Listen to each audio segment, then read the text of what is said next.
안녕하십니까. 장세창의 뽐때 토크를 진행하는 장세창입니다. 여러분, 제18대 대통령 선거일이 일주일 앞으로 다가왔습니다.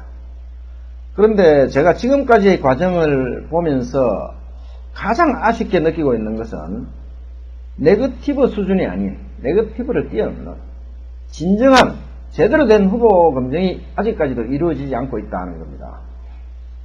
말로서야 국민들 듣기 좋은 소리 누군들 못하겠습니까?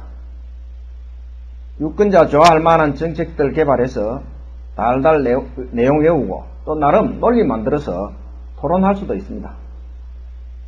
하지만 가장 중요하고 선결되어야 할 과제는 어떤 사람이 자기 말에 책임을 질 수 있고 또 국가 지도자로서의 국가감과 자질을 갖고 있는지 후보자의 내면을 들여다볼 수 있는 후보 검증입니다. 문재인 후보는 참여정부 경제실정과 관련해서 당시에는 경제민주화를 얘기하면 좌파라고 공격을 받는 분위기였기 때문에 경제 부분을 잘 못 챙겼다, 부족한 점이 있었다 하고 변명 아닌 변명을 합니다. 잘못했다고 사과를 하는 건지 경제실정이 국민 탓이었다고 핑계를 대는 건지 알 수가 없습니다. 자유시장경제의 부작용 해소를 위해서 등장한 경제민주화란 그 핵심적인 내용이 소비자 주권 강화, 불공정 거래 방지, 경제 양극화 해소 등입니다. 거기다가 사회적 복지 수준 향상, 이런 것들은 역대 정부가 추진해왔던 정책 방향이었습니다. 정책용어로 경제민주화를 내걸지 않았다고 해서 역대 정부가 경제민주화의 요소들을 추진하지 않았던 게 아닙니다. 참여정부도 서민정부 표방하면서 재벌개혁, 공정경제시스템, 서민경제, 복지 향상하겠다고 내걸지 않았습니까?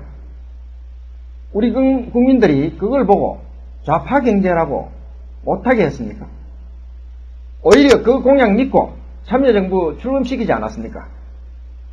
그런데 양극화 심화와 민생 파탄이 사회탓, 국민 탓이라니.